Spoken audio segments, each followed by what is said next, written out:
Good evening. Proposed state legislation making progress in Albany and the state Senate that would better protect children from sexual abuse and sexual misconduct at private schools. State Senator Patrick Gallivan introducing that bill following an explosive report that sexual misconduct went on for years between students and staff at Buffalo's private Nichols School.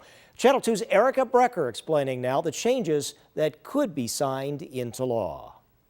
Senator Patrick Gallivan said last month's Nichols report, detailing past improper relationships between students and teachers, revealed a startling loophole in the laws that govern sexual misconduct reporting in educational settings. Why was this legislation important to you?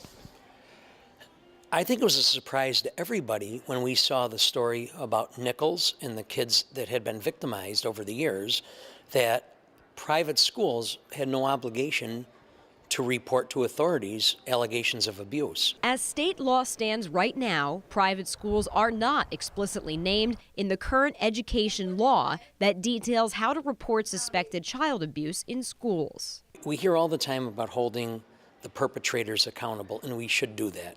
But beyond that, we should be working to try to prevent this from happening. And one of the ways to prevent it from happening, in my view, is to ensure that things are properly reported and investigated. The proposed law has 3 amendments to current abuse reporting laws. One is to include private schools, BOCES, charter schools, and more in the types of schools obligated to report abuse to law enforcement.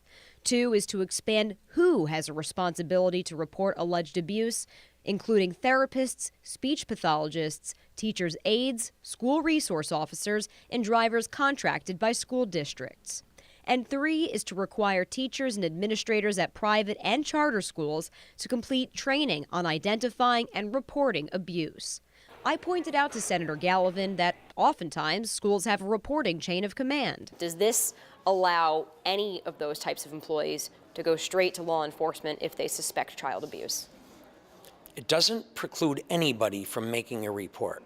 It doesn't stop anybody from reporting directly. But if they don't report directly and they follow the mechanism, they follow essentially the chain of command in the school district, the district is obligated to make the report, but it doesn't prevent anybody from making their own report. Senator Gallivan says he has received a lot of support in Albany. It's already passed in the Children and Families Committee. Gallivan has 2 local co-sponsors on the bill, Senators Michael Ranzenhofer and Chris Jacobs. And he says that the fact that the state assembly sponsor chairs the Education Committee is helpful to moving this bill along. We did reach out to both Ranzenhofer and Jacobs tonight, but did not hear back. Erica Brecker, Channel 2 News. Well, thank you, Erica.